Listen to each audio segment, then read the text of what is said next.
Hi everyone, and welcome to today's webinar. Today, we're going to take a look at the sheathing tools within MWF. I'm going to start off by taking a look at the sheathing process, how we can add sheathing panels to our walls within MWF. We'll then move on to the customization tools, how we can customize our panels using some of the tools available. And then we'll finish up with the multi-layer joins tool. As you can see on my screen, I have a model that we'll be looking at in today's session, and we'll be focusing specifically on this side of the model, where I'll be running through some of the tools and options available. So as you can see on my screen, I have those walls that I've just referenced, and I'll just run through the process of how we can add sheathing to the panels. There are two methods that we can use. I'll explain the first method, and then I'll demonstrate the second method. So the first method that we could use is we could select our wall, create a single layer panel using our single layer tools. And then I could select the wall, go to operations, add secondary to tell MWF that I want to add secondary features to the wall. From there, I can go to my wall properties and then add templates, which will correspond with the layers within the wall, which will allow me to add sheathing and secondary stud layers if needed. The method that I'm going to go through today is similar to the template map feature in our single layer walls, where we can pre-configure the settings for the wall type and then simply hit quick create in order to generate our sheathing panel. So what I'm going to do is select my wall, and I'm going to go into my settings. Now within my settings, you can see a list of wall types on the left hand side, and using the selector on the side, I can choose the specific wall type that corresponds with the selection on my screen. As you can see, we have the wall composition, and we have mapped certain layers to our templates for sheathing, structural elements, and sheathing on the internal and external sides. So as we're looking at sheathing specifically, I'll go to one of my sheathing layers, so my external layer, for example, and we can take a closer look at the sheathing options. So as you can see, we have a default template, and you usually receive a default template with MWF, but we've got default template here, and that has some pre-configured features that we can use out of the box. We can also create our own types as well, and I've got my gypsum option here and a plywood option for my external side sheathing. So if we take a closer look at the default settings, so we go to modify, you'll see that within our general settings tab, we have the sheathing family, and we have the option to change the sheathing family size, so the size of our boards that we want to place inside of our models. If you wanted to use an alternative size to the ones available here, you can simply generate some sheathing in your model and then select the sheathing in the view and click edit type and modify the type as usual. Some of the options we have available here, so we can add a gap between our sheathing boards if needed. We can set the behavior for when our sheets are smaller than the minimum dimension size, which can be set within the sheathing family type properties. So we can choose to enforce the minimum size and resize the previous panel. So if the previous panel is large enough to reduce the size of it, we can do that in order to give the smaller panel what it needs to meet the minimum criteria. And we can also split the previous sheet in half and then give the second sheet what it needs to meet the criteria. If we wanted to extend our sheathing, we can add sheathing extensions to the top, bottom, left, and right. And we've got the options here to do that. We can choose the alignment settings, so we can align to the end of the stud or the last stud edge. We've got the framing position, so we can align to the center of the stud or the trailing edge of the stud. And if we wanted to define a label for our sheathing, so we can label it specifically with a value, we can give it a prefix as well. And this will show up when you label your sheathing members in your shop drawings, for example. If you want to specify a specific material, we have the option to do so in this list, where we can choose any material available in our project, or we can use the material defined in the wall layer material. Sheathing layouts, we have a few layouts available out of the box. As you can see, we've got vertically tiled, horizontally staggered, vertically staggered, optimized, which will allow us to place smaller cuts. So if we've got half a board that's being used, we can then use the other half in an area if it will fit. So it'll optimize the boards in order to place them in other areas. We've got a placeholder option and a custom option. We will go through the custom settings and I will show you how we can use those later on. Okay. So with our options, our vertically staggered options, our horizontal options as well, you can see we have the option to change the layout direction. So are we going to space our boards from the start justification, end justification? So we've got the option to change these settings. We can always also choose the options to align to certain members. So specific members, vertical studs, end studs, cripples, kings, jack studs within the panel as well. And this will affect the alignment of your sheathing to those members. We can also specify the horizontal alignment. So as you can see in this small diagram here, we can use the sheet dimensions, which will not align to the studs. It will be based on the sheet sizes, and that will dictate the placement of our sheathing boards. Otherwise, you'll notice now that this will change. We can use the framing, and it will align to those framing members in order to make sure we can fasten or fix into one of those members. If you want to as well, you also have the option to start with a half sheet. So start with half a sheet and then a full sheet thereafter, if you need that option there as well. When working with openings, we have the option to choose to ignore openings, break sheathing panels at opening bounds, and we can also choose to leave it as is, where you can see that it doesn't actually break the panels. It will just cut out the openings as necessary. For our door and window families, we can use the rough opening dimensions if we needed to add a tolerance around the edges of the opening. And we also have the option to add a manual offset from the top, start, end, and bottom of the three opening types here. So window, door, and our opening sheathing option here as well. If we have openings of a smaller size, so smaller openings than the size specified, we can ignore those and we won't have to frame those areas. So for example, a terminal in a wall.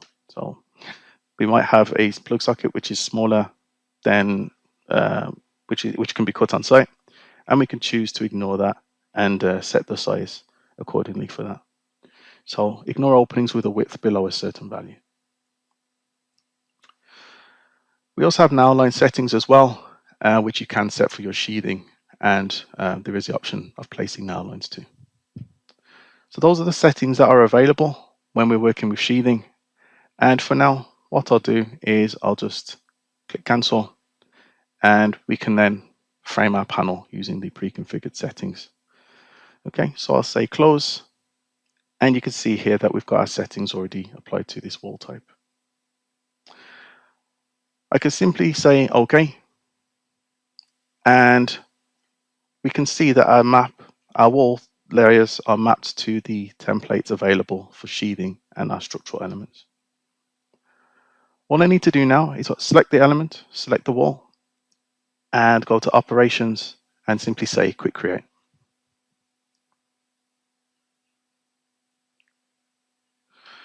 So once I hit quick create, you can see that it's placed my sheathing on my wall. And you can see we have our sheathing panels, which are 4x8 panels. And you can see in our instance properties that it makes reference to the sheathing height, sheathing width values there.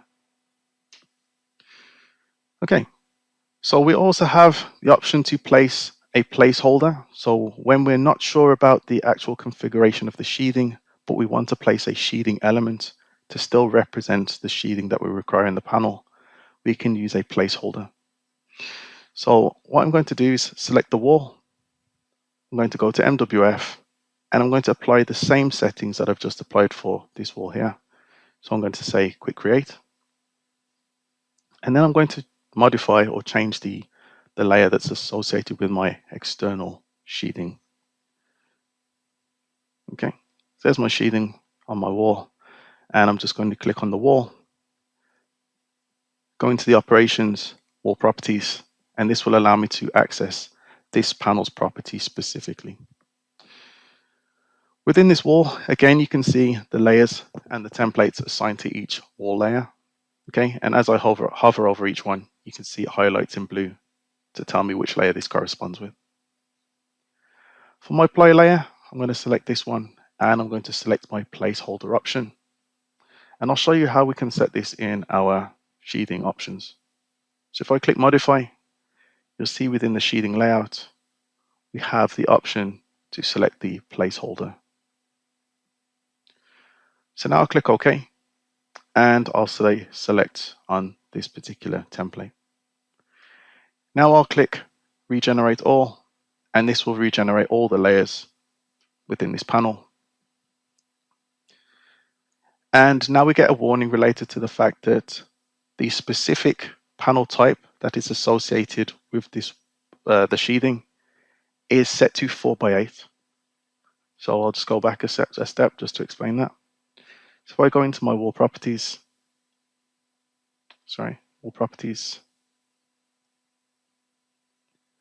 you'll see if I go to my sheathing placeholder that my sheathing family is set to a 4x8 family. Okay. So the reason we get this warning is because it's expecting the panel size to be 4x8 panels. But because we've asked for a placeholder and the overall wall size is larger than 4x8, it's giving us a warning just to tell us that the panels have exceeded their minimum, or sorry, the maximum size, the allowable sizes. Okay. So I hit close and OK. Okay. So now you'll see when I select the sheathing on this wall that this is one large sheathing panel, and we can see the sizes on the referenced in the instance properties on the left. Okay, so it's 10 feet by 12 feet now. So when you need to place a placeholder, we do have that option available. Next, we have the customization tools, and I'll quickly explain where we can find those.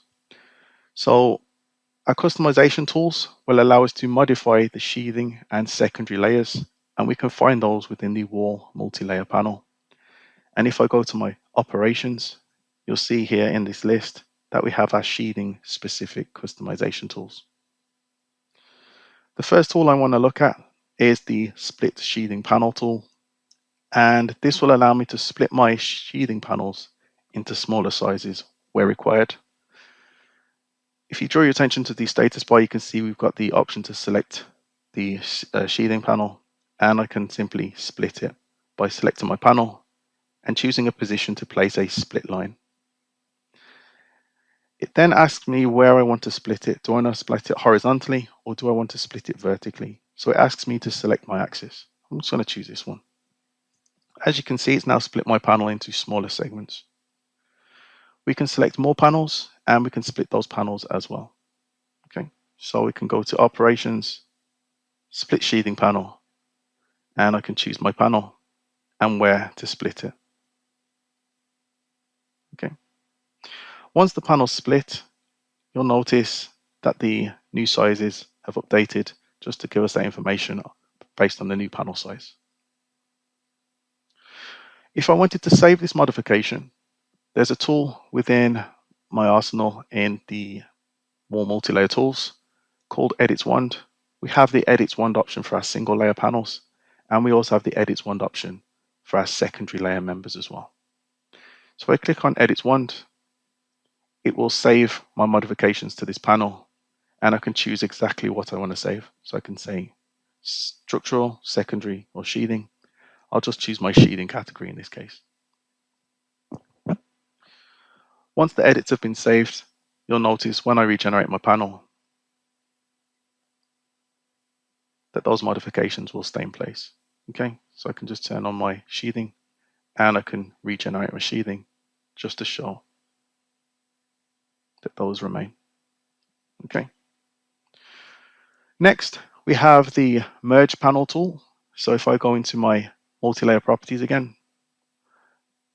you can see we have the merged sheathing panels option. And if I click on this tool, this will allow me to do the opposite of what I've just done. So rather than split my panels, I can then select two panels to merge. Okay, so I'm going to merge these panels and say finish. Again, I can choose two panels, and I can choose to merge those panels. Okay, so go to operations, merge panels, and again, merge panels where required. Okay. Once they're merged, you'll notice that the information does update to give us the feedback based on the new panel sizes. And that's very useful to know. Okay. If we do merge two panels and they exceed the size, the minimum sizes, the maximum size requirements, we will get a warning related to that.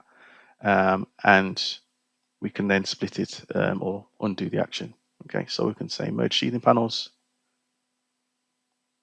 and I'll say finish. Okay, so what we have next is the ability to offset our sheathing and make sure that our sheathing starts from a certain position within our panel. So rather than start from the very start of our panel, we may want to start it from another position. So what we can do is we can set an offset value within the multi-layer options, the wall multi-layer options. So within operations, we have set sheathing offset, and I can set the sheathing offset within a selected panel. So first of all, I have to select a panel, a multi-layer panel,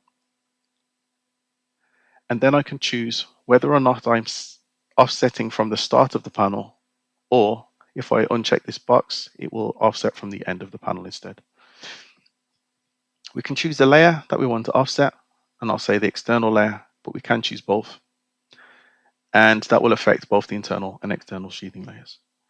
For now, I'm only going to modify the external side, which is the side that's facing us, and I can click OK.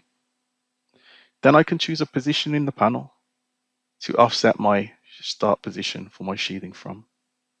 I'll choose this member, and you'll notice once I've clicked the member, you'll see that the sheathing then aligns to that member and starts from that position there. Okay. All right, so you can see that. Okay. We also have the option to make some manual edits to the panel as well. So we can also click on a panel and we can resize it by changing the values here. And any modifications we make can be saved using our edits wand. So if I, for example, delete this sheathing board here, and if I was to change the size of this board here, or I'll choose this one instead, sorry.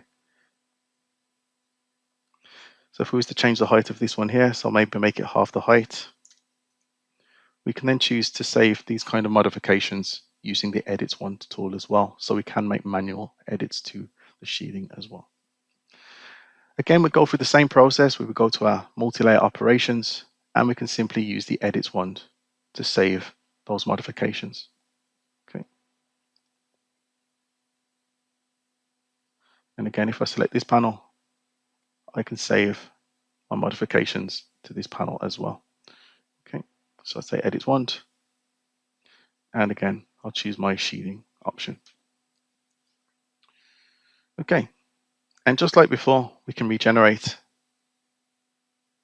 We can use the multi-layer regenerate, and we can choose the layers. So I'll just say all in this case, and we can regenerate and see that these members will still stay removed or deleted. Okay, so that is just a warning, like the one I referred to earlier, when we have a panel which is larger than the minimum size requirements. Okay, so that is what we can do with the sheathing tools. Next, I'll explain the process of how we can place a multi-layer join. Okay, so here we have two panels, and within these panels, you can see we've already got a single layer join marker. That single layer join marker will allow me to place my members in a certain way. So as you can see, if we take a quick look at this join marker,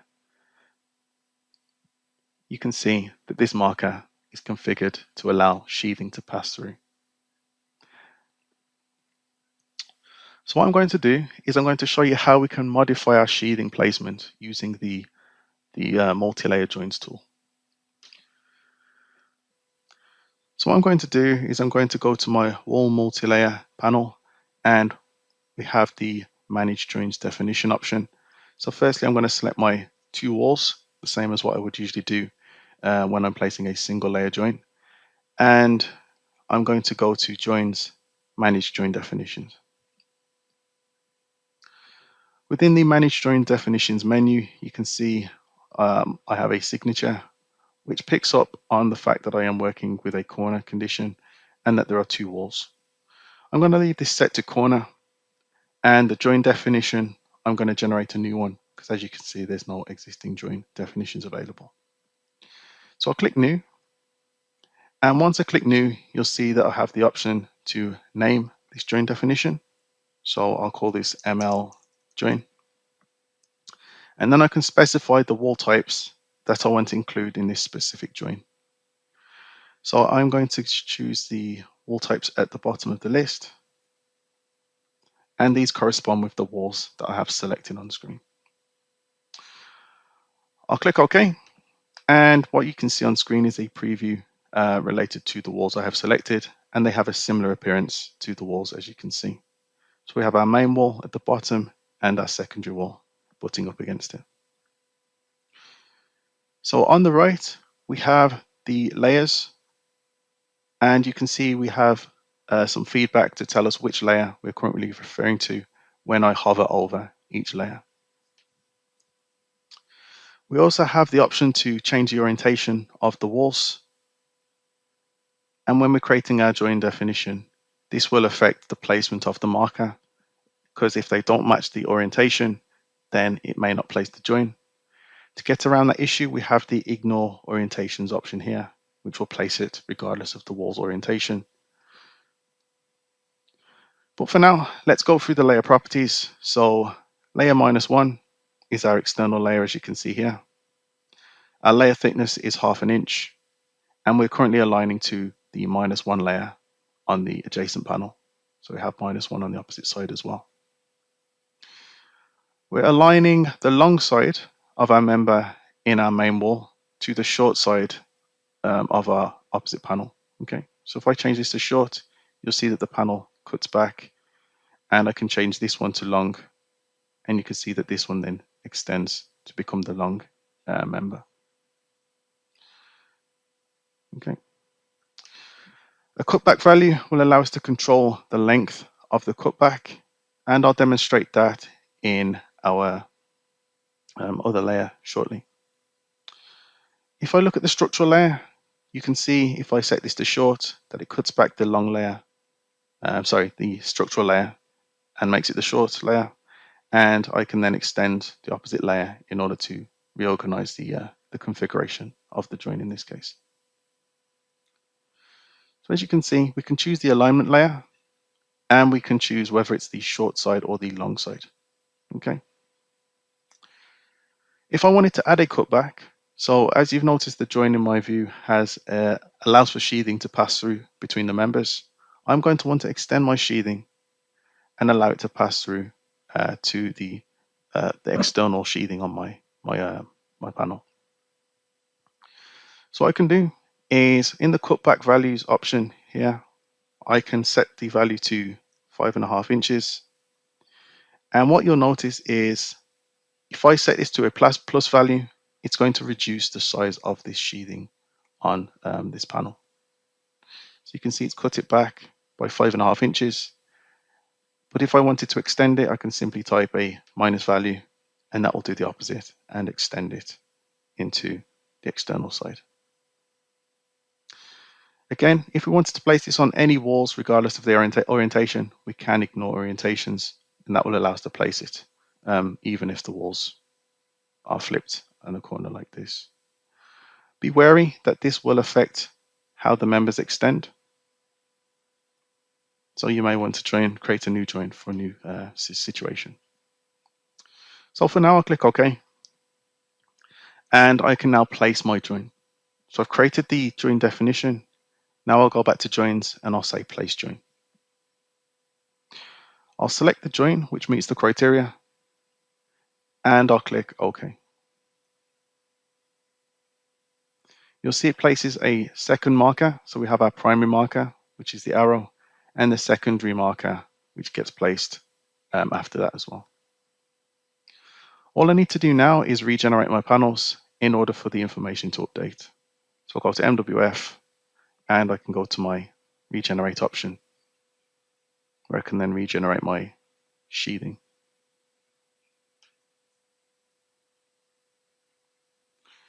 Okay, so now you can see our sheathing is extending.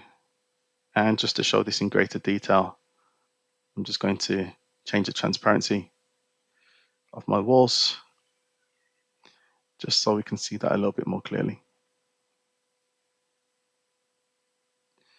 Okay, so we have our sheathing passing through and our sheathing putting up in those different areas. Okay, so that's how we can control the alignment of our sheathing boards.